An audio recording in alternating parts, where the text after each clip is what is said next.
Assalamualaikum warahmatullahi wabarakatuh. Welcome back to our channel. Kembali lagi bersama Ikhwan Budi Kusuma di materi tentang neurofarmakologi. Jadi pada materi kali ini kita akan membahas lebih mendalam terkait dengan penyakit-penyakit gangguan neurologis dan bagaimana cara pengobatannya. Tapi ini sebagai gambaran umum karena ini kalian baru mempelajari tentang obat-obat apa saja sih yang digunakan untuk mengatasi gangguan-gangguan neurologis. Kalau kemarin kita sudah membahas tentang psikofarmakologi di mana bicara tentang gangguan psikologis, sementara sekarang adalah gangguan yang memang terkait erat dengan neuron, ya, atau signaling dari satu neuron ke neuron yang lain, ya, sebagai komunikasi antar sinaps di sistem saraf. Oke, pertama adalah kita akan bahas tentang epilepsi. Kalau kita lihat secara umum, jadi epilepsi itu adalah gangguan kejang-kejang, ya. Biasanya epilepsi ditandai dengan kejang-kejang, kemudian mulutnya berbusa, seperti itu, ya.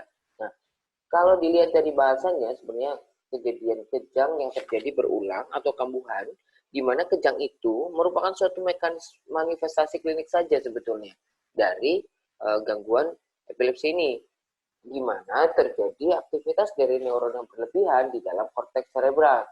Manifestasi klinis kejang sangat bervariasi tergantung dari daerah otak fungsional yang terlibat. Jadi bagian mana yang menyebabkan kejang itu menyebabkan perbedaan bentuk dari epilepsi.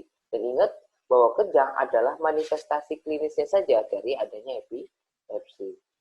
Oke, ini adalah gambaran biopsi dari orang yang mengalami epilepsi, ya. Di situ akan muncul gambaran merah itu adalah bentuk plak yang menyebabkan terhambatnya transmisi dari presinaps menuju ke postsinaps. Nah, kalau yang harus diketahui adalah seizure itu bukan penyakit, ya. Jadi seizure itu adalah gejala, ya. Seizure itu kejang. Jadi seperti tadi yang saya sampaikan bahwa kejang adalah manifestasi klinis saja, gitu, ya. Tergantung pada bagian mana yang menyebabkan kejangnya, ya.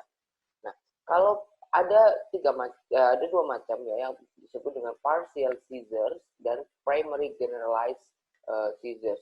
Maksudnya itu apa? Kalau partial seizures itu hanya bagian dari otak saja, misalkan sebelah kiri atau sebelah kanan saja. Sementara kalau primary generalized seizures itu mencakup ke seluruh bagian dari otak. Nah, gangguan berbeda dapat mempengaruhi otaknya. Seizures dikelompokkan dalam dua bagian besar, yaitu umum dan parsial. Ini generalized itu umum, artinya semuanya, semua bagian, dan parsial itu sebagian. Kemudian seizure umum, ya, seizure umum itu bermula dari suatu aliran listrik yang melibatkan kedua sisi otak, ya, yang melibatkan kedua sisi otak secara bersamaan. Sementara tonik dan klonik itu merupakan seizure grand mal atau konvulsi. Biasanya terjadi pertama kali saat anak-anak atau awal kedewasaan. Biasanya kalau epilepsi itu diketahui justru dari zaman anak-anak, ya. Kemudian tiap seizures memiliki dua bagian. Yang pertama adalah fase tonik dan yang mengacu pada peningkatan tensi atau tonus otot yang menyebabkan kaku. Jadi orang kejang itu tidak ada yang lemes, semuanya kaku. Makanya sangat berbahaya jika dia sudah tahu punya epilepsi mengendarai kendaraan, karena tiba-tiba bisa kaku, tidak bisa bergerak, ya banyak terjadi kecelakaan, ya. Kemudian ada tonik atau klonus, berarti penggantian cepat, pengencangan dan relaksasi otot atau hentakan berulang. Jadi kalau orang epilepsi itu kaku, lemes, kaku, lemes, kaku, lemes, makanya itu menjadi nampak seperti di kita itu seperti kejang. Tanda tonik klonik itu kekakuan yang diikuti dengan hentakan. Biasanya diikuti juga dengan dia itu menggigit lidah. Makanya orang dengan epilepsi harus diberikan sesuatu yang harus digigit, entah itu kain entah itu yang mudah digigit, gitu, ya, supaya tidak menggigit lidahnya, ya. Karena beberapa kasus lidahnya sampai luka ya. Nah, seizures tadi kan sudah saya bahas bahwa seizures ada generalized dan ada partial. Kalau yang generalized kita bahas dulu ya. Jadi secara umum seizures atau kejang itu bermula dari satu aliran listrik di kedua sisi otak bersamaan. Sementara di situ ada tonik dan klonik. Terjadi pertama saat anak-anak. Kalau tonik itu peningkatan tensi atau tonus, sementara klonik penggantian dari kaku menjadi lemas ya. Nah, kalau tonik itu badan biasa lengan itu kaku banget. Sering terjadinya pada saat tidur. Kalian kalau tidur ketika baru bangun gitu ya, apakah badan langsung bisa digerakkan? Biasanya tidak ya. Nah, itulah tonis. Secara normal ini terjadi, namun pada epilepsi ini terjadi berulang-ulang. Kemudian ada atonik atau tanpa tonus. Nah, atonik itu artinya otot itu tiba-tiba kehilangan kekuatannya, lemes, bules gitu ya. Kemudian ada menjatuhkan objek yang dipegang, bahkan bisa sampai tidak bisa memegang sesuatu yang sedang sedang dihandle. Kemudian mioklonik, mio itu otot dan ada klonik di situ. Nah, di situ merupakan hentakan sekelompok otot yang mirip kejutan. Jadi kayak orang kejang-kejang gitu ya. Kemudian ada absence. Absence itu episode singkat, tatapan yang berlangsung kurang dari 15 detik, kemudian tidak sadar apa yang terjadi. Jadi seizures yang umum itu, yang absence itu ketika dia seperti orang melamun gitu, 15 detik, ya kan? Biasanya itu terjadi pada saat bangun tidur, ya. Masih linglung apa yang terjadi sebetulnya, gitu ya. Kemudian ada partial. Partial itu aliran listrik dimulai pada daerah yang terbatas. Nah, seizures yang parsial ada dua macam. Yang pertama adalah yang sederhana, ya kan, simple. Yang kedua adalah yang kompleks. Nah, kalau yang sederhana itu tergantung awal mulanya ya. Pertama, korteks motorik lobus frontal.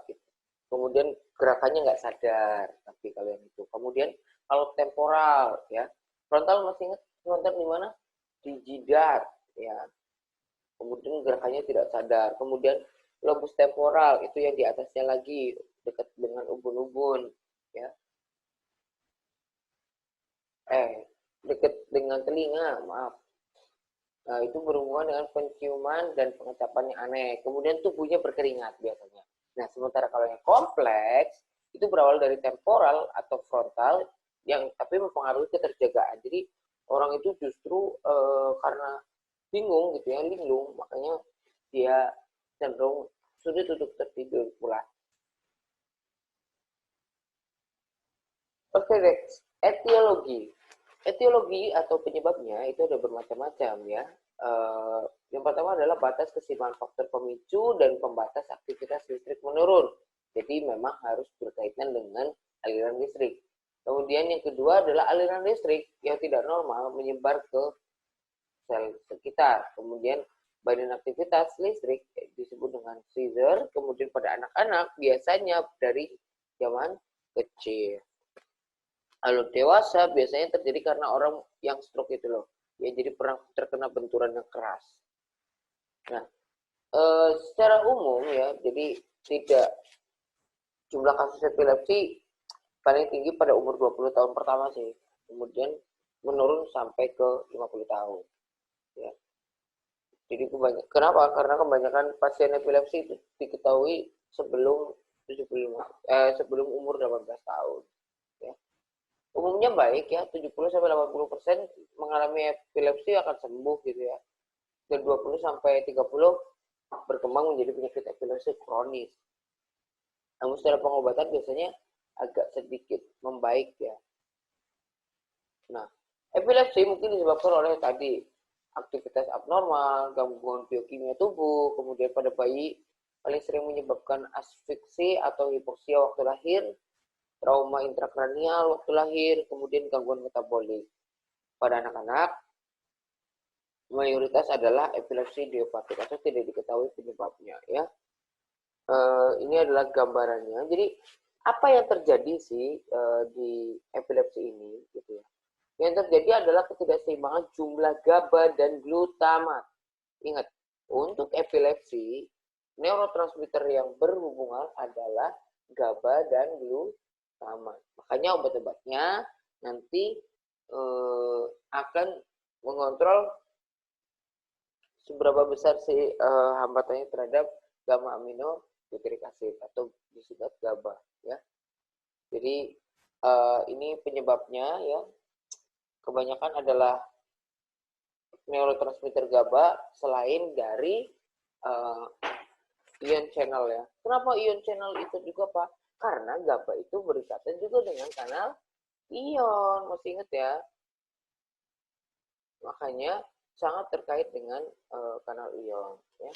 Oke, ada seizure secara umum, kemudian familial neonatal convulsion, kemudian autosomal dominan nocturnal.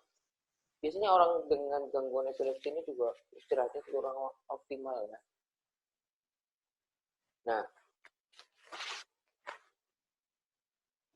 this is the normal ion channel function. Jadi ini fungsi normal dari ion channel. Nanti kalian akan belajar lebih dalam di semester mendatang di kajian tentang farmakologi molekuler. Ini sebagai gambaran umumnya saja ya. Jadi ada yang namanya proses polarisasi depolarisasi ya. Jadi di mana nantinya ketika kanal ion Na terbuka, maka dia akan mengaktifasi bertukar dengan ion kalium. Nah, kalau misalkan sudah terjadi epilepsi, maka terutama yang umum ini akan terjadi mutasi ya. Akan terjadi mutasi di mana nantinya dia akan mengubah aliran-aliran listrik di dalam presinaps dan postsinapsnya ya. Jadi panel A itu menggambarkan normal neuronal dengan aksi potensial. Jadi natrium dan kalium masih responsibel melalui untuk beberapa komponen untuk melakukan aksi potensial ya, di mana terjadi depolarisasi yang tadi saya bilang bahwa depolarisasi terjadi jika kanal Na terbuka dan kanal kalium tertutup. Kemudian setelah terjadi depolarisasi akan terjadi repolarisasi. Caranya gimana? Kanal Na-nya ditutup, kanal K-nya dibuka ya. Itu adalah mekanisme transduksi sinyal. Jadi memang sini buka, sini tutup dulu. Sudah sampai sini, sini tutup, sini buka, kayak gitu ya. Kemudian kalau misalkan ada mutasi dari SCN1B ini, di mana dia mengkode voltase dari pertukaran tadi ion natrium dan kalium, dia berhubungan dengan epilepsi, dengan febrile seizures plus panel B ya. Nah, intinya gimana? Intinya adalah ketika dia masuk, maka jumlah natriumnya itu banyak banget. Jumlah natriumnya banyak atau terjadi depolarisasi berlebihan, akibatnya jumlah natriumnya semakin banyak ya. Ketika jumlah natriumnya semakin banyak ya kan, depolarisasinya lebih besar ya kan, maka akan terjadi kerusakan pada jaringan ya. Kalau yang ini, yang mutasi dari KCNQ2 ini dan Q3 ini berhubungan dengan kanal kalium, di mana dia itu menurunkan dari outflow-nya, dia ngumpul semua natriumnya di sini. Jadi permasalahan pada epilepsi adalah natriumnya berlebihan atau kaliumnya nggak bisa dibuang gitu, ya. Jadi permasalahannya di situ, sehingga menyebabkan natrium kan menyebabkan depolarisasi. Yang terjadi adalah jumlah voltasenya berbeda-beda. Ya. Nah, patogenesisnya ketidakseimbangan antara inhibisi dan excitatory.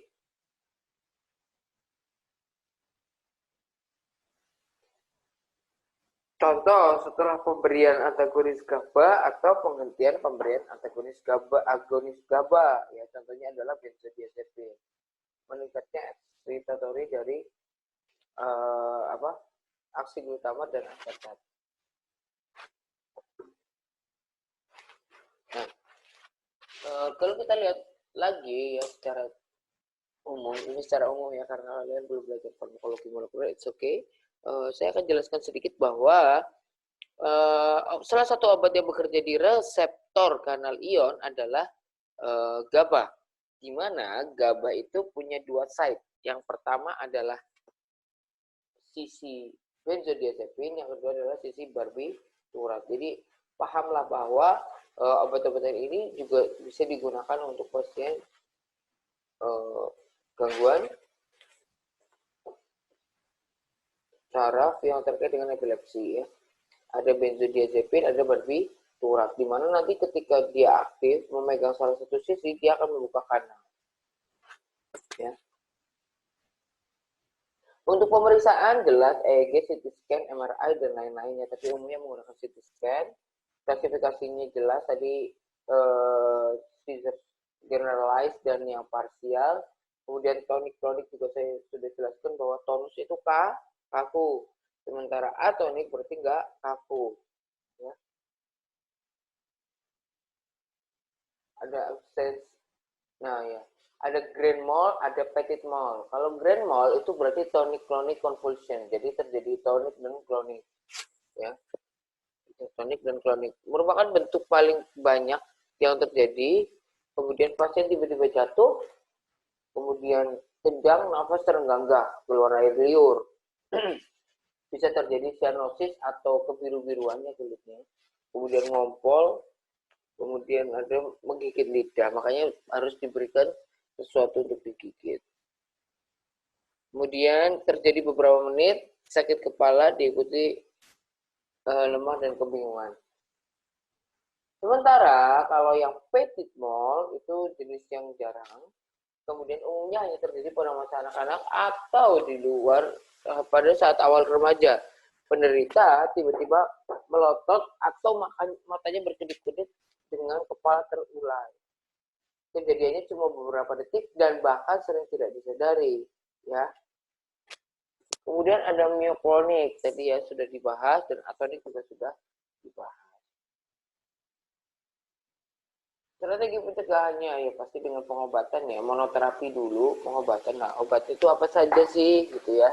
Kalau yang kita lihat adalah amati faktor pemicunya dulu ya, untuk yang non farmakologi hindari pemicunya.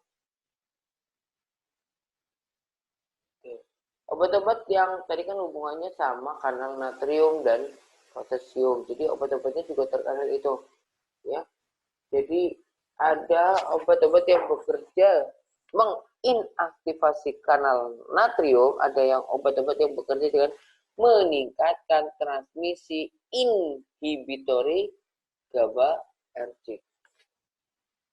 Inaktivasi kanal CA, kanal NA, dan inhibitory GABAergic.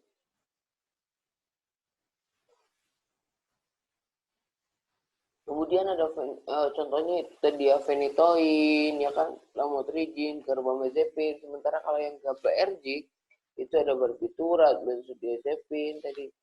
Kemudian ada golongan GABA ya, peningkatan transaminase, kemudian menghambat di transporter dan segala macamnya. Nah, ini adalah target aksi obatnya. Kita bisa lihat ini sisi benzodiazepin, ini fungsi barbiturat. Bisa dilihat ada yang bekerja di G protein coupled receptor. Kemudian ada yang tetrodotoxin. Kemudian ada ferritidin atau DTD. Kemudian ada lagi lokal anestesi ya, contohnya phenytoin, kemudian antidisritmik. Oke, lanjut terkait dengan ketidakseimbangan GABA. Kenapa sih bisa terjadi ketidakseimbangan GABA? Karena GABA itu memegang peranan penting terhadap epilepsi, di mana GABA itu menyebabkan, jika jumlahnya kurang, menyebabkan depresi pada sistem saraf pusat.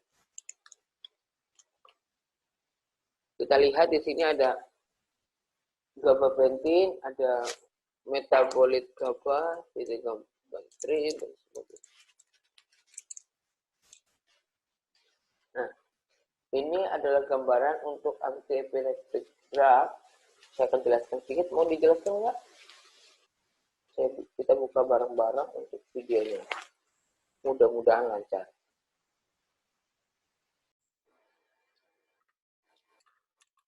Epilepsy is a disease characterized by seizures. Epilepsy, there are different types. There's seizures that are well localized in the brain or that spread out throughout the whole brain. Yes, jadi memang kita akan bicara sedikit tentang bagaimana epilepsi dan bagaimana pengobatannya. Ingat, suatu obat dapat diberikan ketika kita sudah memahami penyakit itu apa. Only going to focus on the pharmacology of epilepsy. Okay. So here I'm drawing the brain, and the brain is made up of cells known as neurons. Jadi di otak itu ada episodic high frequency. Epilepsy, you have episodic high frequency discharge of impulses. Jadi ada episodic high frequency discharge of impulse. Jadi artinya adalah di sini ada aliran listrik yang ditransmisikan melalui suatu impuls di mana dia sifatnya episodik. Maksudnya episodik gimana? Kamu tahu episode?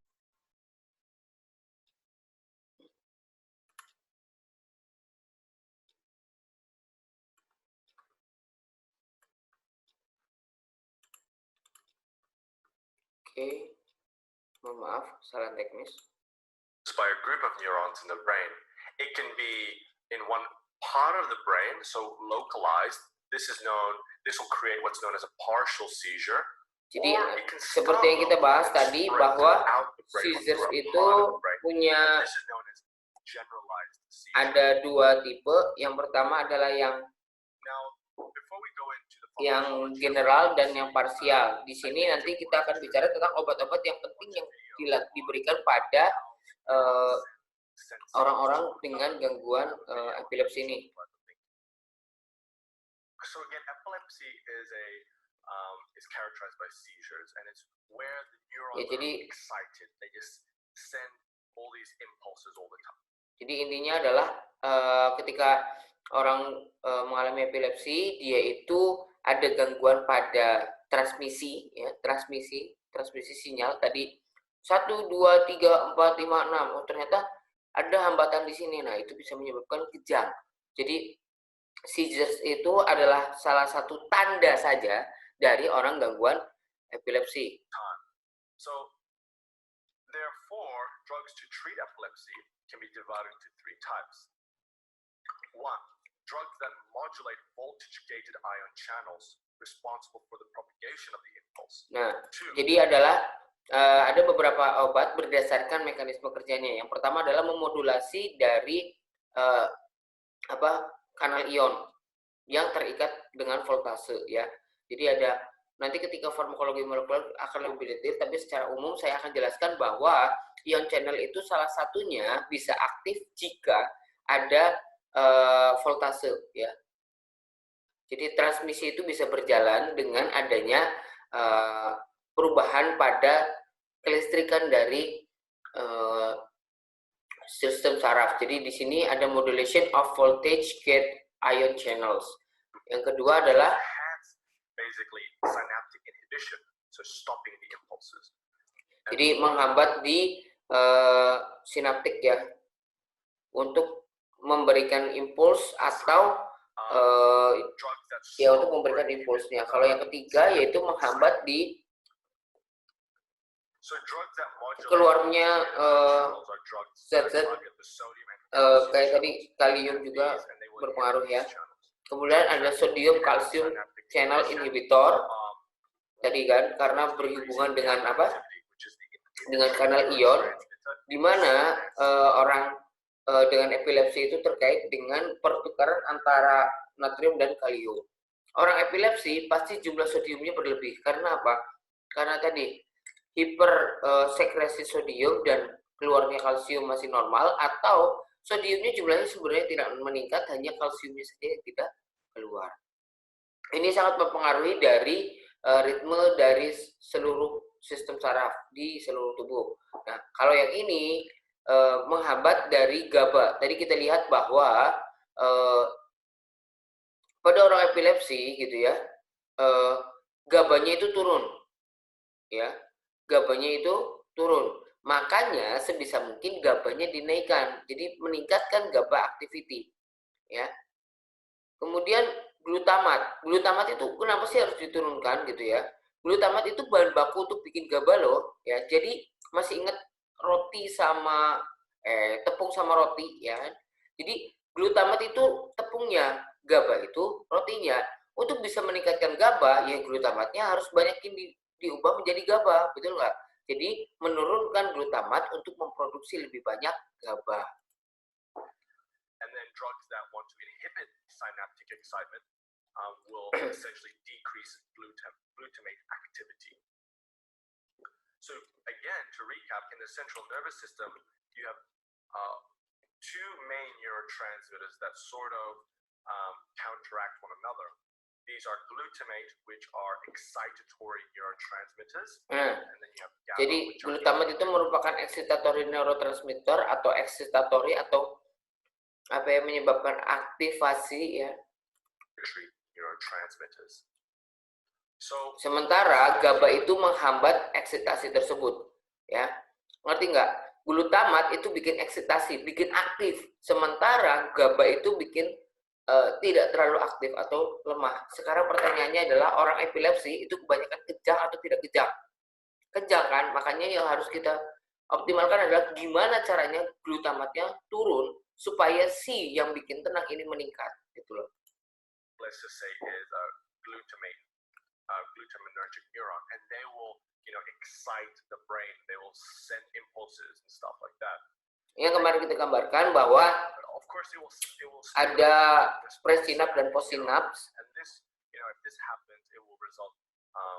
If it hits a threshold, it will result in a seizure. Yang berhubungan dengan nantinya adalah komunikasi antar neuron. These inhibitory neurons release GABA. GABA again is an inhibitory neurotransmitter.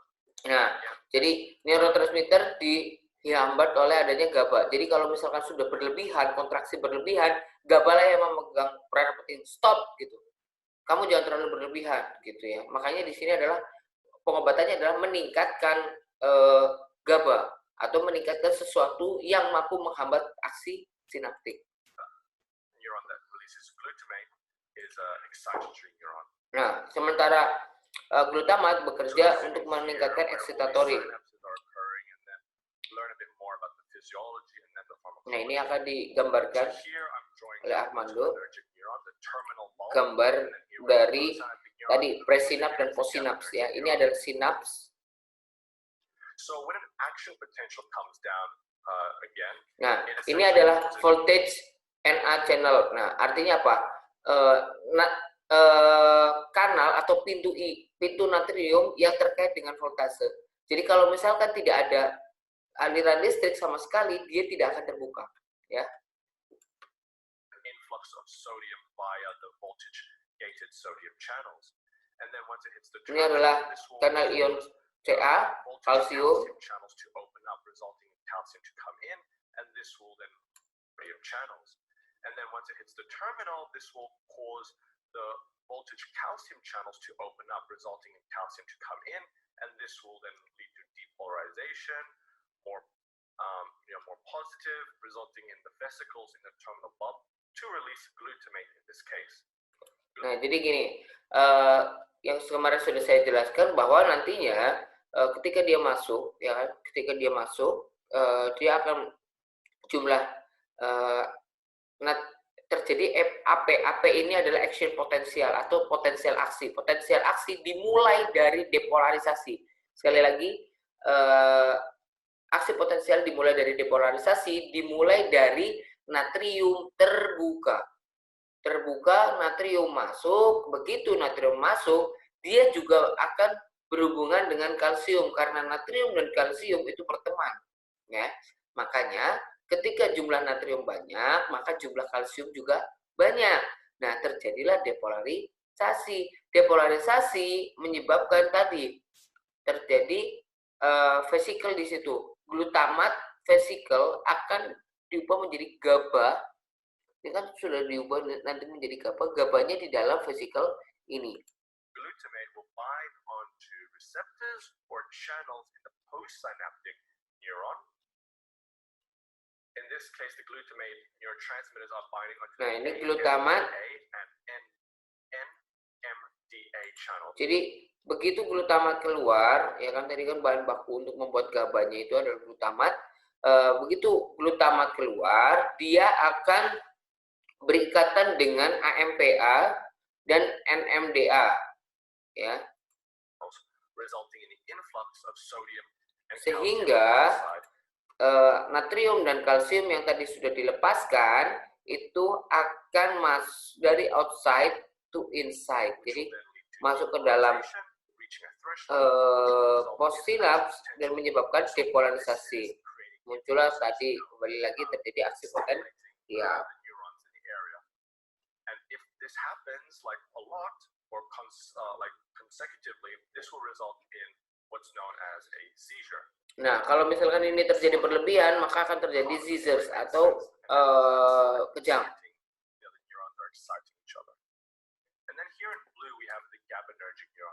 Nah, tadi ada GABA dan glutamat. Glutamat diubah menjadi GABA.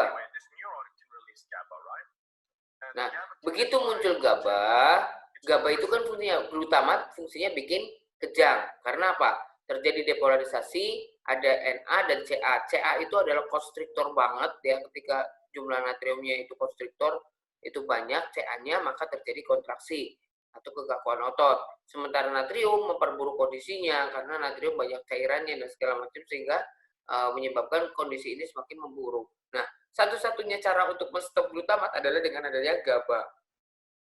Di sini ada neuron yang tadi ada memiliki GABAergic yang mengubah glutamat menjadi GABA. Nah, kemudian dia akan masuk ke GABAergic reseptor.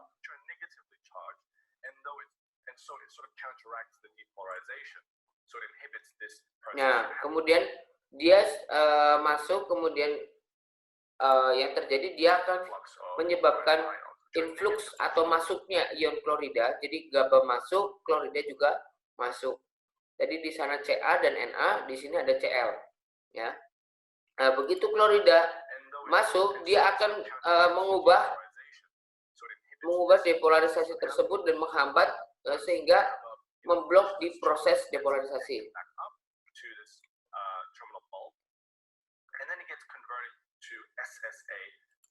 Nah, ketika GABA-nya sudah banyak, kemudian sebagian sudah masuk dan membawa Cl, GABA yang lain akan kembali atau reflux. Reflux itu reuptake atau diambil kembali ke dalam. Nah, kemudian dia itu berubah menjadi SSA gitu ya. GABA transferase, transaminase. Exciting the cells, and then you have GABAergic neurons which releases GABA, and GABA are the ones that inhibit, sort of suppress neuronal activity. So this is regulated normally, but again in epilepsy you have more excitement. So now let's talk about the pharmacology, the drugs used to treat epilepsy. Nah, kita akan bicara tentang obat-obat yang bekerja di ion channel. Pertama adalah yang belakangnya zepin, carbamazepin ya. Nah,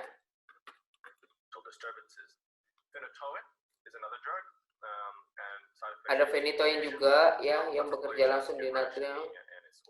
Ini adalah efek samping yang mungkin muncul. Kemudian ada etosuximide, lamotrigine. Jadi ada carbamazepin, lamotrigine, phenytoin, dan etosuximide.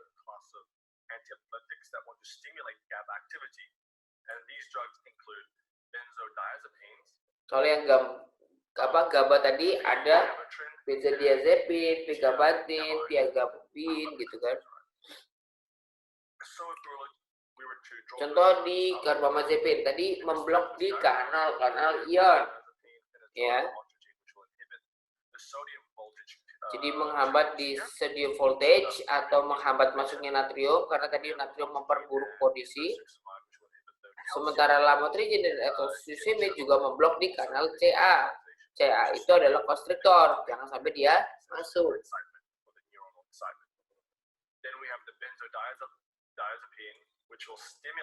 Nah, tadi kalau benzodiazepin bekerja langsung di sisi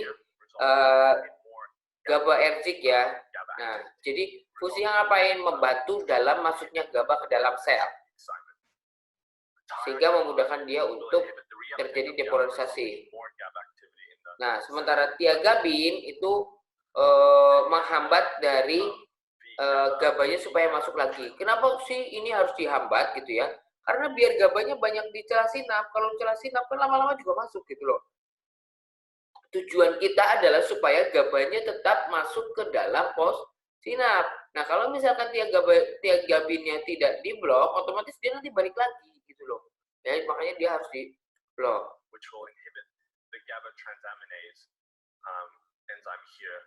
Sementara vigabatmin mungkin dia sudah terlanjur masuk tapi dia tidak diubah menjadi SSA gitu loh. Karena apa?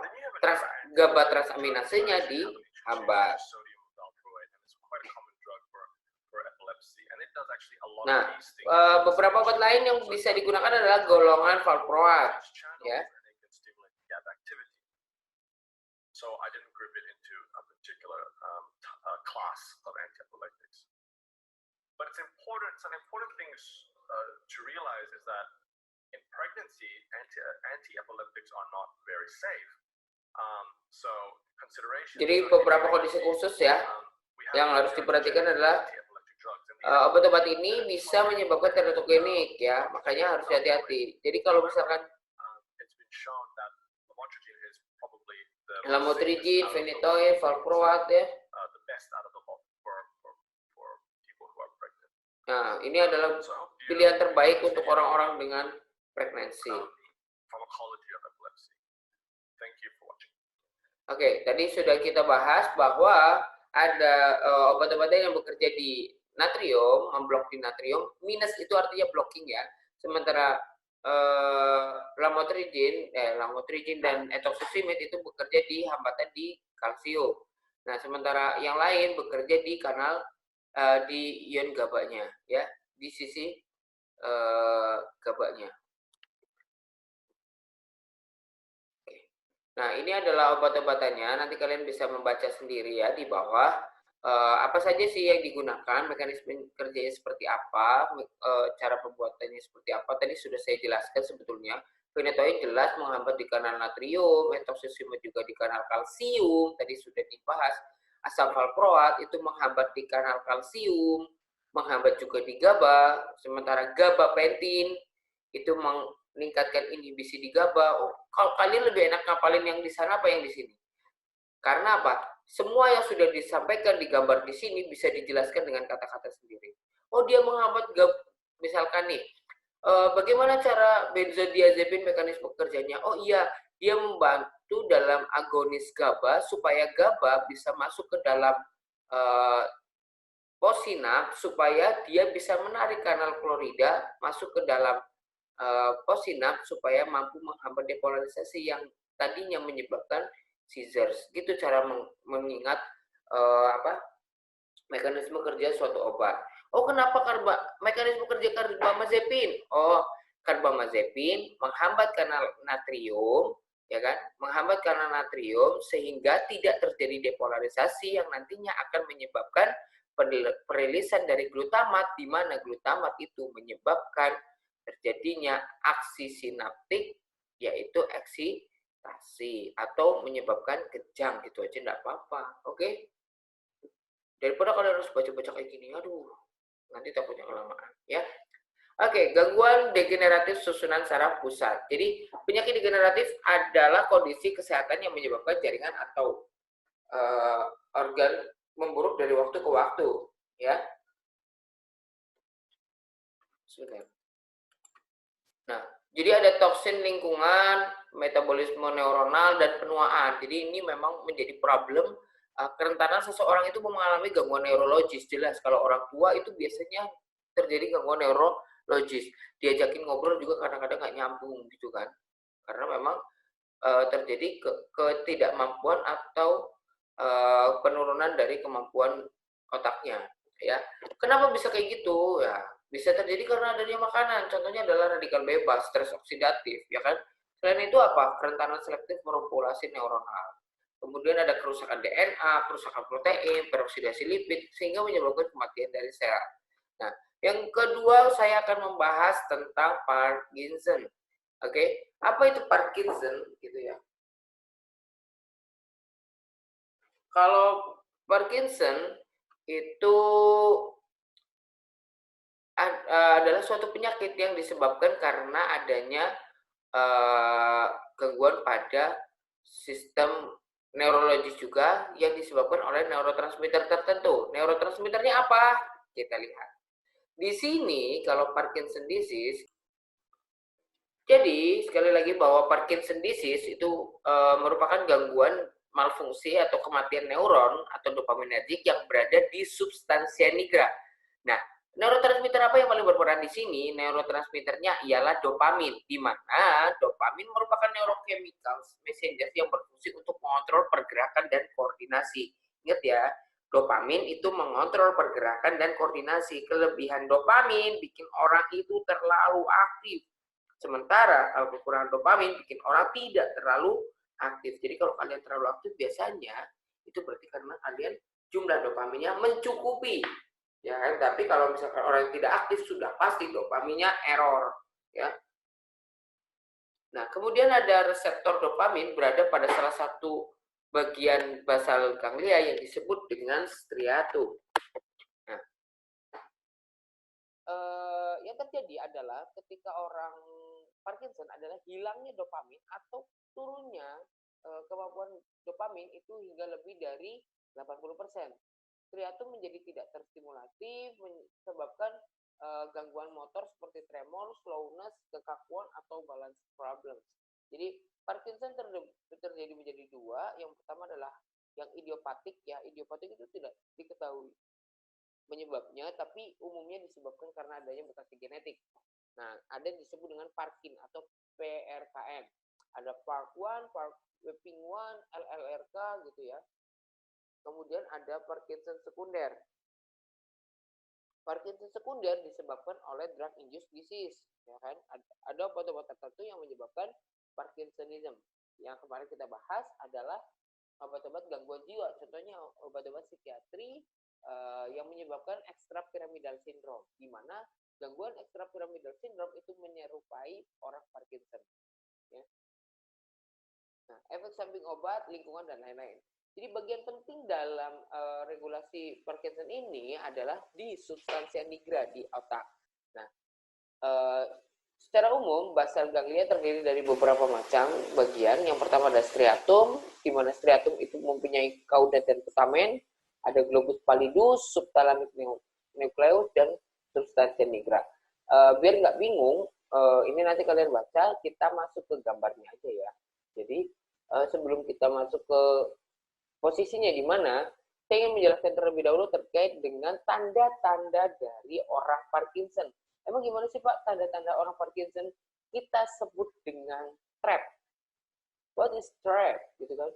TRAP itu adalah pertama tremors, yang kedua adalah rigidity, yang ketiga adalah akinesia, kemudian yang terakhir adalah postural instability. Jadi tremor itu adalah apa kayak gemeteran lah intinya sih, involuntary movement or shake ya. Shake itu bukan mengocok ya, tapi gemetar lah seperti itu ya. Bisa secara umum beberapa bagian atau keseluruhan intinya sih. Kemudian rigidity, jadi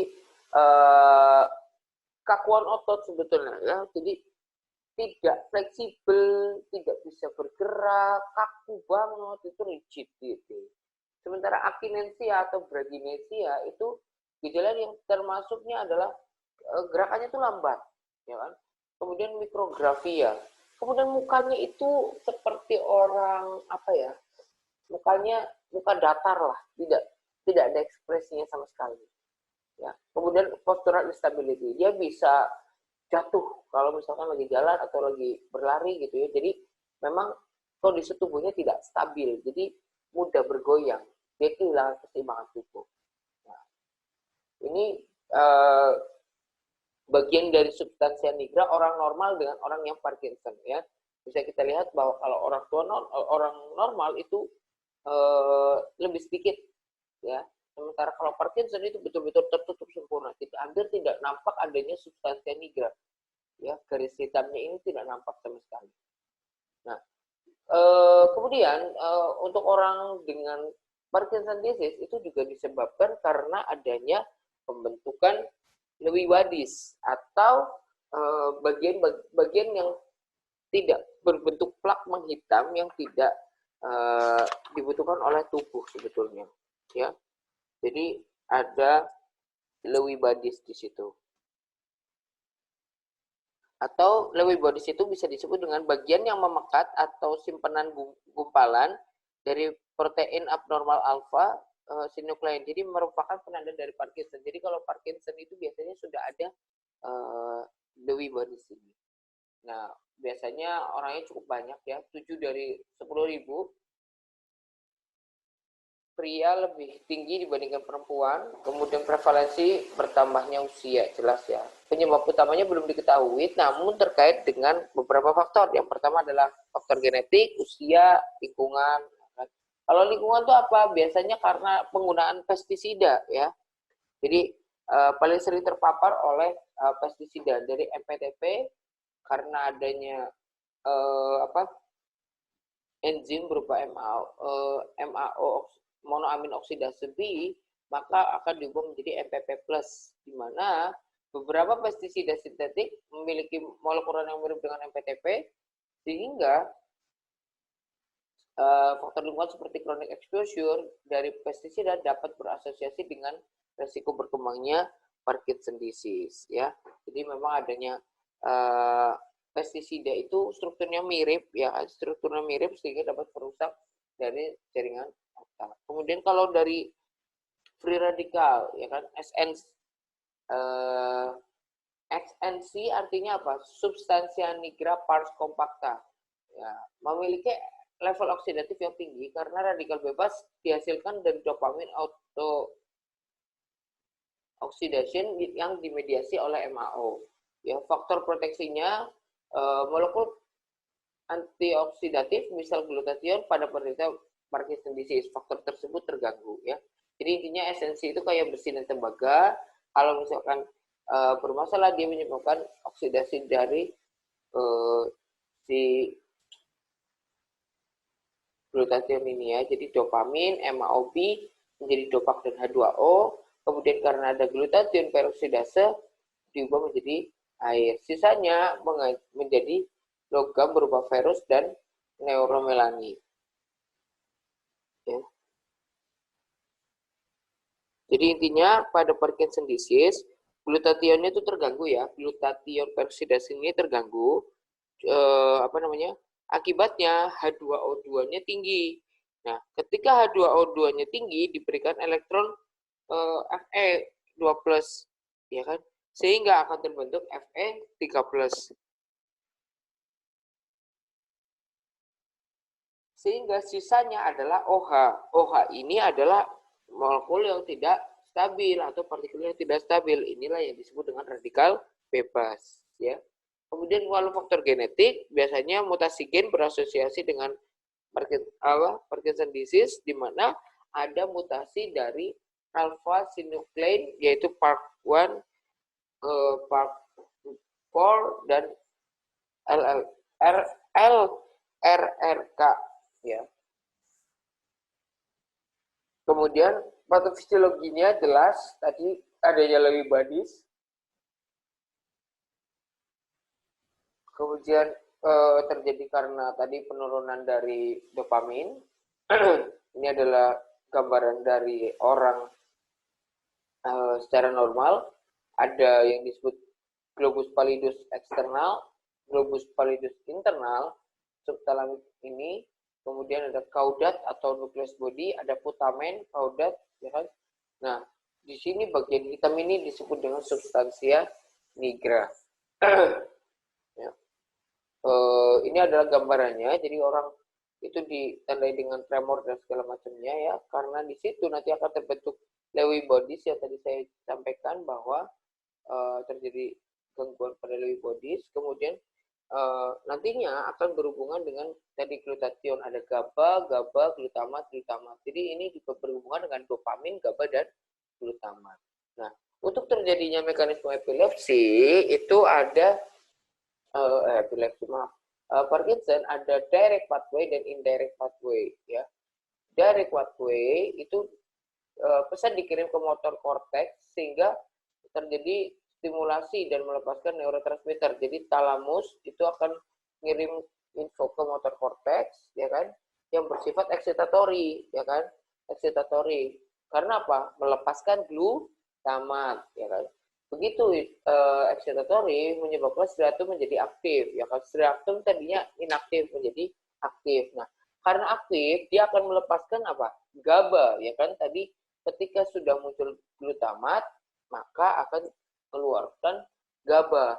Nah, GABA ini menyebabkan globus pallidus interna, GPI itu globus pallidus interna dan substansia nigra pars reticulata menjadi tidak begitu aktif ya, karena ada inhibisi tadi. Nah, GPI dan SNR normalnya menghasilkan neurotransmitter GABA ya kan, normalnya menghasilkan neurotransmitter GABA. Ketika GPI dan SNR dihambat oleh striatum, menyebabkan pelepasan neurotransmitter. Dari keduanya juga terhambat sehingga talamus menjadi aktif, ya kan? Kesinyal korteks untuk bergerak. Dopamin yang berikatan dengan reseptor D1 pada striatum akan meningkatkan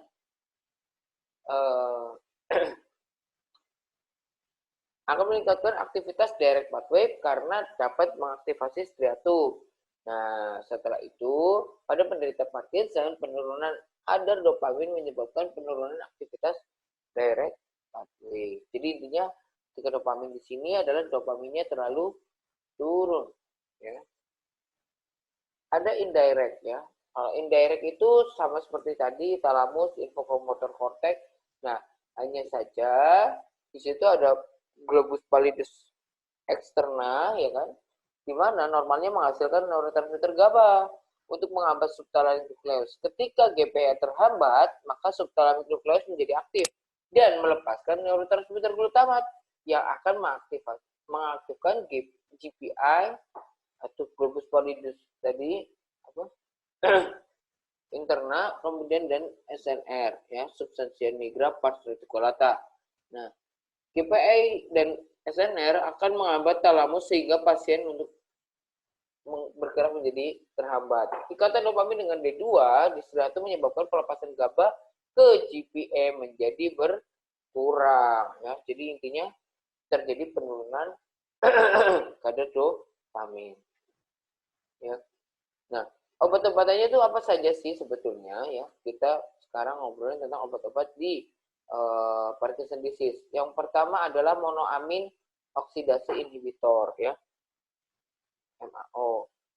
Ada MAO-A dan MAO-B. Jadi MAO itu fungsinya adalah untuk menghambat breakdown dari dopamin. Tadi kan hipodopamin, ya kan? Dopaminnya kurang. Makanya kita blok gimana caranya supaya dopaminnya naik. Ya, kalau di blok, yang di blok adalah enzimnya monoamin oksidase sehingga jumlah dopaminnya tetap tinggi. Ya. Kemudian dopamin agonis. Kalau nggak dibantuin keluarnya, ya dihambat. Tadi yang di atas itu dihambat. Kalau enggak, ya disupport rilisnya. Jadi dia berikatan dan mengaktifasi dari dopamin reseptor ya. Jadi ada dopamin keluar, ini ditangkap oleh dopamin reseptor yang dibantu oleh dopamin agonis.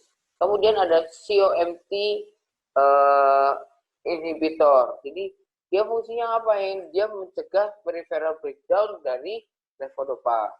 Ya, jadi kan bahan dasar untuk membentuk dopamin adalah ya itu L-dopa, kemudian levodopa, kemudian dopamin ya. Kemudian ada juga yang obat bekerja dengan dekarboksilase inhibition ya. Itu digunakan untuk menghambat peripheral breakdown dari dari levodopa. Sorry.